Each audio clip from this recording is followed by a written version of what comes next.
good afternoon, and welcome to a special edition of Beyond the Pulpit.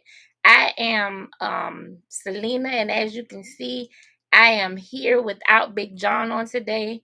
Big John is working. I want to first apologize for us not being here on Thursday because he was stuck at work again as well. And so we missed Thursday's episode, and we miss you all. When we're not able to be on here, I be sad, because I love coming on here with my husband and really talking to you all. But come on in. I just have a special edition of Beyond the Pulpit where I want to talk a little bit about this thing called Hope Weekend that we are beginning to promote. We are a little behind schedule because we should have been promoting long before now. But as many of y'all know, life be lifing, okay? And life be getting in the way sometime. And when life get in the way, you just gotta do what you gotta do and keep it moving. And so, nevertheless, I just wanted to tell you all a little bit about our Cancer Foundation. In 2020, we launched what is called Changing Seasons Ministry Cancer Foundation. If you do or do not know, Beyond the Pulpit is a part of our Changing Seasons Ministry Incorporated, which has been established since 2016. Nevertheless, in 2020, we launched a Cancer Foundation. The purpose of our foundation is to raise money to be financial assistance to those undergoing cancer treatment as well as their families. See, a lot of us, unless we are directly impacted by a family member having cancer or going through the treatments and stuff, a lot of times we are in the unknowing of what they go through. And so when the Lord laid this on my heart back in 2020, I started the foundation to raise money to be financial assistance. And of course, I didn't truly understand everything about it, but I was being obedient. Anybody who know me, if God say do it, I'm going to do it. I ain't answering no questions because I just want to be obedient to him. Nevertheless, from then until now, this is our fourth year, which we will be doing our cancer walk this year. But this year, we're actually adding a gala because we've been able to have firsthand experience with several people who have had to go through cancer treatment, and we were able to see exactly how being financially secure impacts their lives. And so what happens is all of the insurances and Medicaid does not pay for all the treatments and the medicines that people have to take when they're undergoing cancer treatment. And any of you know that anytime we are ill in our body, mentally we're already low because we're having to fight a ailment, whether it's a cold or you hurt your leg, you got to have surgery, whatever it is, it takes a mental toll on our lives. And so with cancer, because the first thing people think when you hear cancer is death. And cancer is not always unto death. And so the good thing is with the proper treatment and the proper care, a lot of times we are able to overcome that thing called death when it comes to cancer. And so our foundation is restoring hope when it seems our hope is gone, because it's nothing worse than being sick in your body, not knowing whether you're going to live or die, and having to wonder, how am I going to pay my bills? How am I going to get the medicine that I need to take to help me overcome this thing called cancer? How am I going to get back and forth to the doctors? How, will my lights be on? Will I be able to eat? I mean, these are the things that a lot of cancer patients are dealing with, because if they are living week to week, check to check, month to month, and they just got their head above water, and now they got this thing called cancer that pulls them away from their job, because when they're going through cancer treatment, a lot of times it makes them very weak to where they're unable to go to work. And depending on what stage they're in, they may not even be able to work at all. And of course, yes, you got Medicaid and different things, but Medicaid and Medicare does not cover all the treatments, nor does it cover all of the the medicine, not just Medicare and Medicaid, but even the insurances does not cover it all. I have been able to speak to people personally, and they tell me the struggle that they have had just with putting gas in the car, or putting food on the table, or being able to meet their rent because they're having to take time away from work to go see about treatment just to overcome this thing. And so our organization is raising money to be financial support, as well as spread awareness to the things that people don't say. See, a lot of times when we go through things, we don't always tell people we're going through what we're going through. People don't always know what other people are going through. We have people right here in our midst that's getting treatments, and you would never know because that's not something that they talk about. They trust God, they pray, and they do what they can, but it has been a struggle. And so with our foundation, we want to be able to help that we want to be able to help them, whether it be emotional support or financial support. We want to be the support that they need to help them hold on to their hope. Because if anybody has ever overcome anything, and especially people who have experienced COVID, the people that I talked to that have experienced COVID, their words was, I had to fight. I had to push. It took everything out of me, but I refused to lay there, because what happens is we can give up hope. And when we don't have that hope to push, a lot of times we just fall by the wayside. We don't want people to continue to fall by the wayside when it comes to cancer. We want to be able to help them and push them and lead and guide them and hold their hand through the process, if at all possible. And so I just wanted to come on and help you all understand exactly what we're trying to do. We're not trying to raise money for a cure, because in my own opinion, and it's just me, if they wanted to cure it, they'd have cured it by now. I mean, that's just where I am. Okay.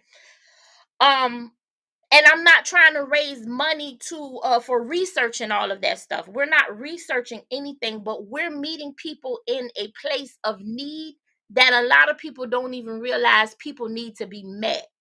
Having that financial support, having that emotional support can make all the difference in the world, because love covers a multitude of sin. And we have to understand that that thing, love, it's an action word, and it is very powerful. And sometimes people lack love through the process, not intentionally, but unintentionally, because we really don't know what people are experiencing. And so as my flyers, or our flyers, it ain't about me, but it's about what thus said the Lord. But as our flyers go up, and as we begin to promote this thing, we really want people to really understand what we are doing. This year we have added a gala to our walk. That's why it's called Hope Weekend, because before, prior to now, all we did was our Hope Walk annually, and then we did other little fundraisers throughout the year, and we've been able to pay a light bill or put some gas in the car. But we really want to be a better financial support for people. And so this year, my husband decided to add a gala. It's a black tie affair, meaning it's a formal event. You can wear whatever you want to wear, but it's a formal event.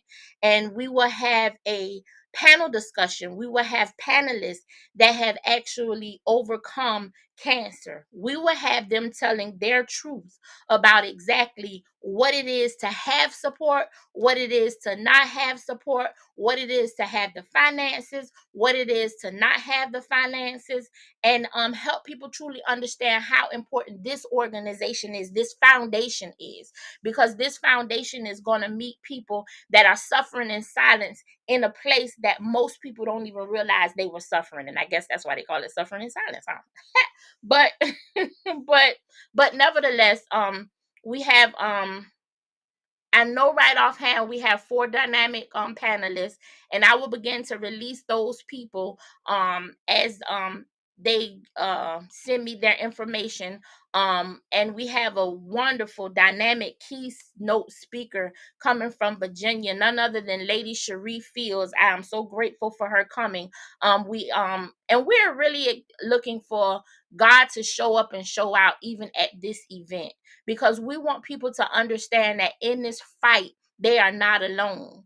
We are here to help. We are here to support. We are here to hold their hand, to be a shoulder to cry on. Whatever it is that they need during this time of need, we want to be able to offer it. And so we want as many people to come out and support us with this gala. If you can't come to the gala, sow your seed. Make your donation. You can do a one-time donation, or you can do an ongoing donation. Contribution. Every contribution matters. There is no contribution too big or too small. Even if you give $1, that $1 is $1 greater than what we started with. And so it's really, really important, because you got to think, if 100 people give $1, that's $100. That'll pay a water bill. $100 will pay for somebody's it'll assist them in paying for their prescriptions. And so don't think no contribution is too small. Every little bit matters, but dig deep in your pockets, dig deep in your hearts, and truly be there for people. Because I always tell people, when we're on the outside looking in, it's one thing, but what if it were you that were on that end, that needed that contribution or needed that support? What if it were you that was going through that treatment and didn't know how you was going to make it from day to day? I always tell people to put themselves in someone else's situation, because one thing about it is we go through some things, and life is truly life, but it's always, always someone out there in a worse situation than you. And so God blesses us to be a blessing. And so again, Hope Weekend is all about restoring hope when it seems all hope is gone. We're going to do the gala October 25th at 7 p.m. and we're going to do the walk October 26th at 8 a.m. at Lake Mayor Park. And so all the information is going forth. If you don't have anything on your calendars, please come out and fellowship with us. Come out and let's love on each other like never before. Let's really show people what it is to truly be loved unconditionally, because unconditional love, there is none other like it. And so I love you all. And again, I just wanted to come on and express my heart of how important this foundation is, because the more and more we live, the more and more people are being diagnosed with different stages of cancer. And there are so many people that I have watched that has lost their jobs because they were too weak to work. And I've watched a lot of people lose their lives. And I believe with the proper support and the hope, they can push through a lot of things that people are not pushing through. Even the people who have overcome it, if you talk to them, their biggest thing was they had to fight. But how many people truly fight if you don't have hope? And so that's why we call it Hope Weekend. But we don't just want this weekend to be a one-time thing. This is an ongoing process, giving people the hope that they need. I have partnered with some phenomenal people over this past 2 weeks. I've partnered with some people, and we'll be having some people that will come on our Beyond the Pulpit leading up to the gala and the walk leading up to Hope Weekend, just to kind of share their story and share some information, because we're not giving you information that we're guessing, but we're giving you concrete information, and we want to give you concrete statistics and the things so people will know that this is not a plaything. This is a real thing. And so on Hope Weekend, I look forward to seeing you. Sow your seed, make your donation, and join us as we restore hope when it seems all hope is gone. I love you all, and prayerfully, we'll see you all on next Thursday at 8 p.m. with our regular edition of Beyond the Pulpit. This is Selena, and I'm logging off. I love you all. Have a great, great afternoon.